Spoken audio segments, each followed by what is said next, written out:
Terima kasih Yang Mulia.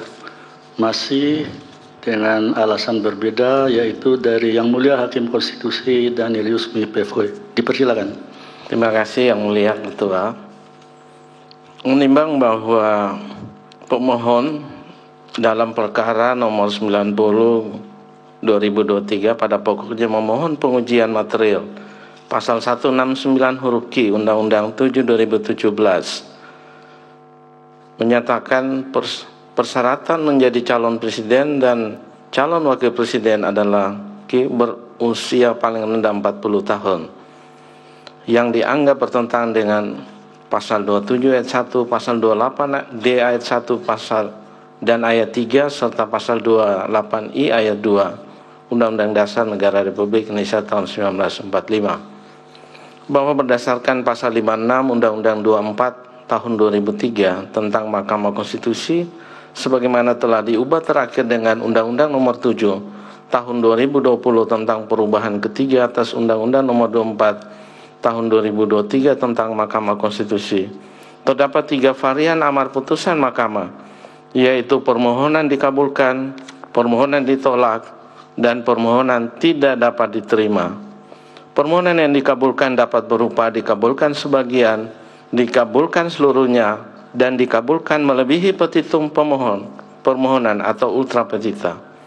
Dalam perkembangan terdapat varian lain dari amar putusan Mahkamah yang berupa konstitusional secara bersyarat, inkonstitusional secara bersyarat, menunda keberlakuan putusan, merumuskan norma baru, serta membatalkan undang-undang yang dimohonkan pengujian secara keseluruhan. Adapun undang-undang yang pernah dibatalkan secara keseluruhan oleh Mahkamah yaitu huruf A sampai dengan huruf K dianggap telah dibacakan. Bahwa berkenaan dengan perkara akuo dalam rapat pemusyawaratan hakim pada tanggal 9 Oktober 2023 terdapat 4 pendapat, yaitu dikabulkan, ditolak, tidak dapat diterima, dan permohonan gugur. Dari keempat pendapat tersebut, mayoritas hakim konstitusi mengabulkan permohonan pemohon melebihi dari petitum atau ultra petita. Sementara saya mengabulkan sebagian petitum pemohon dengan alasan yang berbeda sebagai berikut.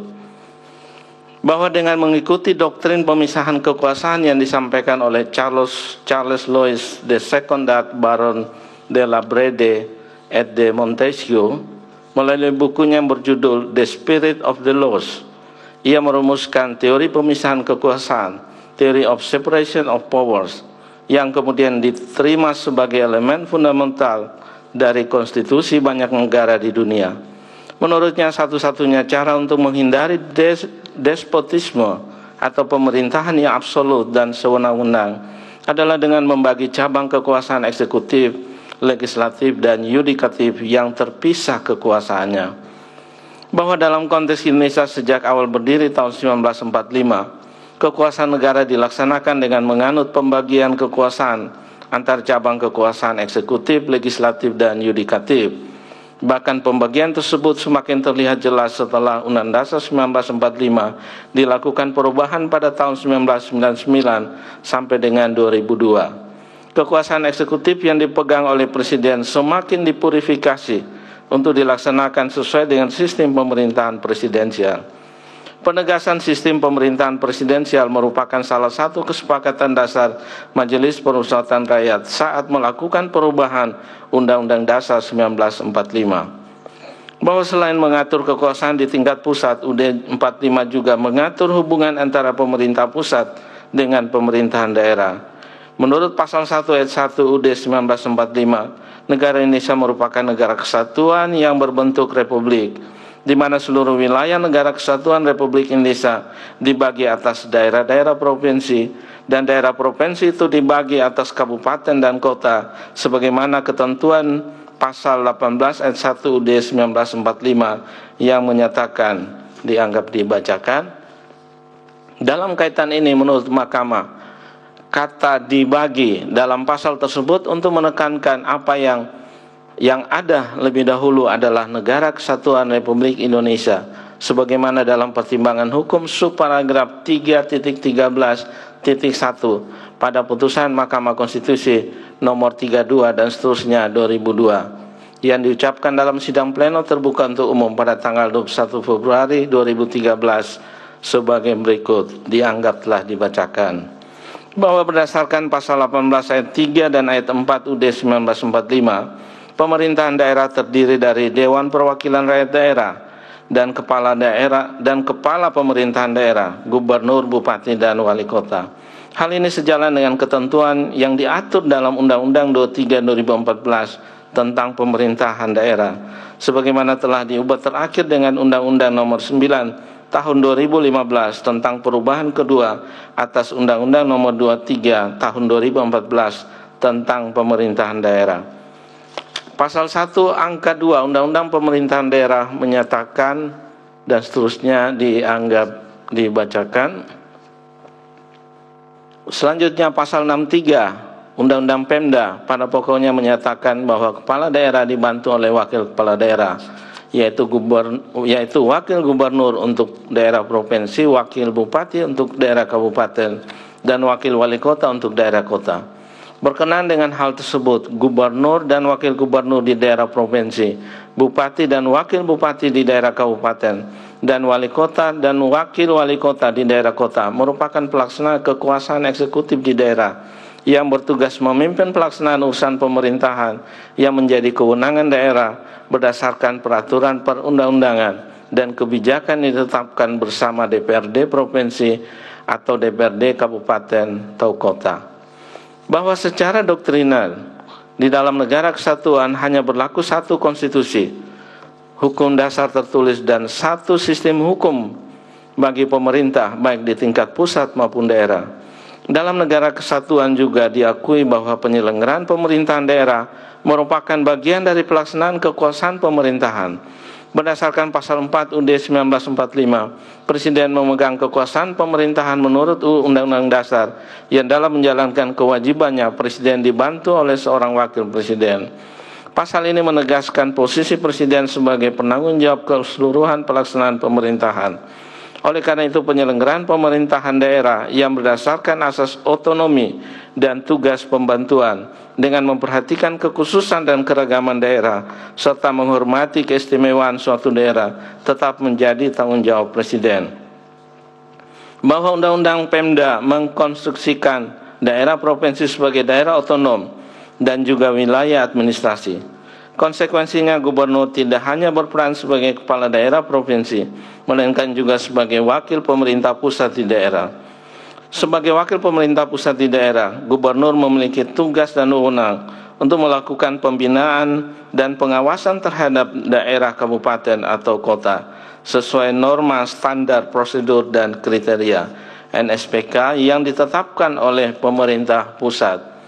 Penjelasan umum Undang-Undang Pemda menyatakan, mengingat kondisi geografis yang sangat luas, maka untuk efektivitas dan efisiensi pembinaan dan pengawasan atas penyelenggaraan umum pemerintahan yang menjadi kewenangan daerah, kabupaten, atau kota, Presiden sebagai penanggung jawab akhir pemerintahan secara keseluruhan melimpahkan kewenangannya kepada gubernur untuk bertindak atas nama pemerintah pusat untuk melakukan pembinaan dan pengawasan kepada daerah, kabupaten, atau kota agar melaksanakan otonomi dalam koridor NSPK yang ditetapkan oleh pemerintah pusat. Untuk efektivitas pelaksanaan tugas selaku wakil pemerintah pusat, gubernur dibantu oleh perangkat gubernur sebagai wakil pemerintah pusat. Karena perannya sebagai wakil pemerintah pusat, maka hubungan gubernur dengan pemerintahan daerah, kabupaten, atau kota bersifat hierarkis. Adapun tugas dan kewenangan gubernur sebagai wakil pemerintah pusat di daerah antara lain melakukan monitoring, evaluasi, dan supervisi terhadap penyelenggaraan pemerintahan daerah, kabupaten, atau kota yang ada di wilayahnya, memberikan persetujuan terhadap rancangan peraturan daerah, kabupaten, atau kota tentang pembentukan dan susunan perangkat daerah, kabupaten, atau kota, menyelaraskan perencanaan pembangunan antar daerah, kabupaten, atau kota dan antara daerah provinsi dan daerah kabupaten kota di wilayahnya, dan melantik bupati garing wali kota. Vide pasal 91 Undang-Undang Pemda. Uraian tugas dan kewenangan tersebut menegaskan adanya hubungan hierarkis antara gubernur dengan pemerintah daerah kabupaten atau kota. Oleh karenanya gubernur berada di posisi antara yang menjadi perpanjangan tangan pemerintah pusat dalam menjalankan tugas pemerintahan di daerah. Bahwa selanjutnya berkenaan dengan persyaratan menjadi calon presiden dan wakil presiden, Pasal 6 ayat 1 UUD 1945 menentukan bahwa calon presiden dan calon wakil presiden harus orang warga negara Indonesia sejak kelahirannya dan tidak pernah menerima kewarganegaraan lain karena kehendaknya sendiri, tidak pernah mengkhianati negara, serta mampu secara rohani dan jasmani untuk melaksanakan tugas dan kewajiban sebagai presiden dan wakil presiden. Pasal 6 ayat 2 UUD 1945 mendelegasikan pengaturan lebih lanjut mengenai syarat-syarat untuk menjadi presiden dan wakil presiden dengan undang-undang. Bersumber dari pendelegasian tersebut, DPR dan Presiden telah membentuk undang-undang yang terkait dengan pemilihan umum presiden dan wakil presiden. Yang terakhir dibentuk adalah Undang-Undang Nomor 7 2017. Ketentuan Undang-Undang 7 2017 mengatur sejumlah persyaratan untuk menjadi calon presiden dan calon wakil presiden, serta persyaratan kelengkapan berkas pendaftaran pasangan calon presiden dan wakil presiden. Salah satu persyaratan menjadi calon presiden dan wakil presiden adalah berusia paling rendah 40 tahun. Persyaratan inilah yang dimohonkan pengujian oleh sebanyak 13 permohonan sebagaimana data kepaniteraan Mahkamah per 6 Oktober 2023. Terhadap persyaratan usia dimaksud, meskipun penentuan besaran angka dan jumlah merupakan ranah kewenangan pembentuk undang-undang open legal policy, namun dalam perkembangan terbaru Mahkamah telah melonggarkan batas usia untuk menduduki jabatan publik dengan persyaratan yang telah memiliki pengalaman atau berpengalaman, sebagaimana dalam putusan Mahkamah Konstitusi nomor 112 dan seterusnya 2002 yang diucapkan dalam sidang pleno terbuka untuk umum pada tanggal 25 Mei 2023. Berdasarkan putusan terbaru, Mahkamah menegaskan bahwa syarat pendidikan, keahlian, dan terlebih lagi pengalaman merupakan persyaratan yang secara substansial adalah esensial daripada persyaratan batas usia yang bersifat formal semata. Lagi pula sebelum adanya putusan tersebut, Mahkamah telah menyatakan bahwa prinsip kebijakan hukum terbuka dikesampingkan apabila bertentangan dengan moralitas, rasionalitas menimbulkan ketidakadilan yang intolerable. Putusan Mahkamah Konstitusi nomor 93 dan seterusnya 2018 yang diucapkan dalam sidang pleno terbuka untuk umum pada tanggal 28 Maret 2019 merupakan penyalahgunaan wewenang detot nomen depo for atau dilakukan secara sewenang-wenang willekeur dan melampaui kewenangan pembentuk undang-undang. Vide putusan Mahkamah Konstitusi nomor 51 dan seterusnya 2015. Bahwa selanjutnya penting untuk mempertimbangkan makna telah memiliki pengalaman atau berpengalaman sebagai alasan alternatif persyaratan usia dimaksud.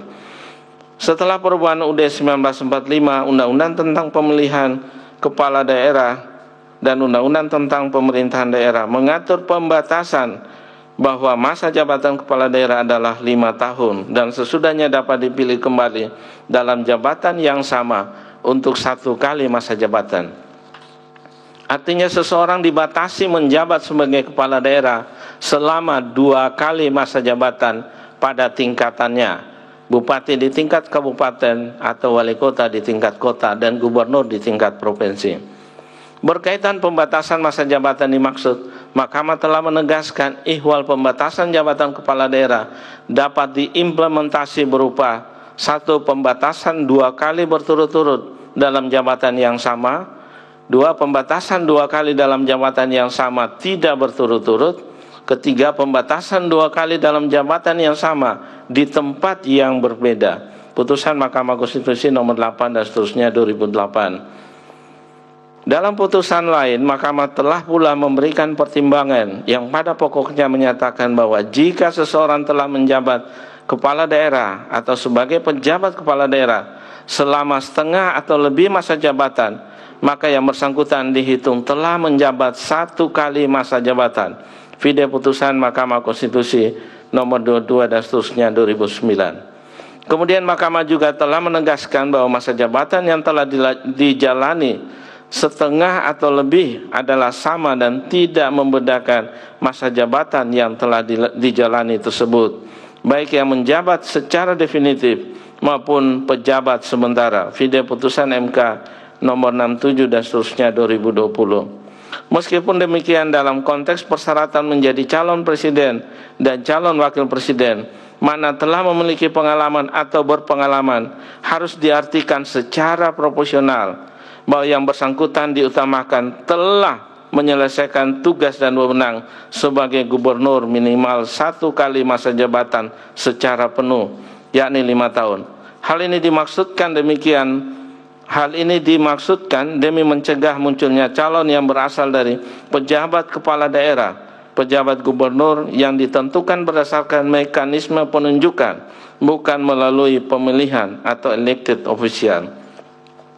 Bahwa adanya syarat telah memiliki pengalaman atau berpengalaman akan memberikan pilihan kepada masyarakat untuk memilih calon pemimpin dengan berlandaskan pada rekam jejak atau track record. Secara hierarkis, kepala daerah di tingkat kabupaten atau kota yang berhasil memimpin daerah dalam batas penalaran yang wajar, yang bersangkutan berpeluang menjadi kepala daerah di tingkat provinsi. Demikian juga seorang yang berpengalaman sebagai kepala daerah provinsi berpeluang menjadi calon presiden atau wakil presiden. Bahwa secara doktriner jabatan presiden sama dengan jabatan kepala daerah yang merupakan jabatan tunggal yang memiliki kewenangan penuh dalam menjalankan kekuasaan pemerintahan.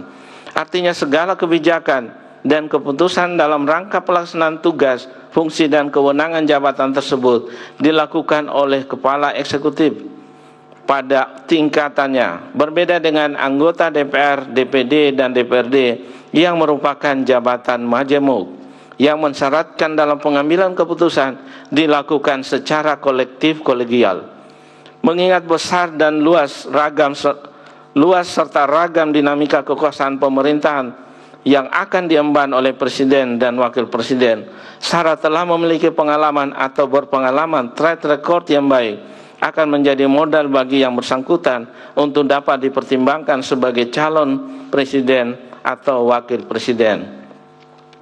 Bahwa apabila dilakukan perbandingan dengan konstitusi di negara lain, setidaknya terdapat 4 kategori usia calon presiden dan wakil presiden. Yang pertama, usia minimal 45 tahun, ada negara Tiongkok dan Pakistan. Kemudian yang kedua 40 tahun, Albania, Afghanistan, Algeria, Ceko, Estonia, Makedonia Utara, Filipina, Korea Selatan, Jerman, Turki, Armenia. Kemudian yang ketiga, negara yang menerapkan batas usia 35 tahun, Angola, Australia, Bangladesh, Belarus, Brasil, India, Meksiko, Polandia, Rumania, Rusia, Amerika Serikat. Keempat, negara yang menerapkan usia minimal 30 tahun, yakni Argentina dan Kolombia. Bahwa secara historis, persoalan syarat batas usia calon presiden di Indonesia bervariasi antara berusia 30 tahun, berusia minimal 30 tahun, 35 tahun, dan 40 tahun, sebagaimana diatur dalam hukum dasar tertulis, ketetapan MPR, dan undang-undang. Dalam Konstitusi RIS 1949, batas usia minimal calon presiden adalah 30 tahun. Pengaturan yang sama juga diatur di dalam Undang-Undang Dasar Sementara 1950, yakni 30 tahun. Sementara dalam TAP MPR nomor 2/1973 diatur 40 tahun, kemudian TAP MPR nomor 6 tahun 1999 juga diatur 40 tahun. Setelah reformasi, syarat menjadi calon presiden dan wakil presiden diatur dalam Undang-Undang 23 2003 berusia sekurang-kurangnya 35 tahun. Kemudian Undang-Undang nomor 42 tahun 2008 diatur berusia sekurang-kurangnya 35 tahun. Pengaturan syarat usia presiden dan wakil presiden yang berusia saat ini adalah Undang-Undang Nomor 7 2017 yang digunakan sebagai dasar hukum Pilpres tahun 2019 dan 2024 yang akan datang. Dalam pasal 169 huruf Q Undang-Undang 7 2017 diatur bahwa syarat calon presiden dan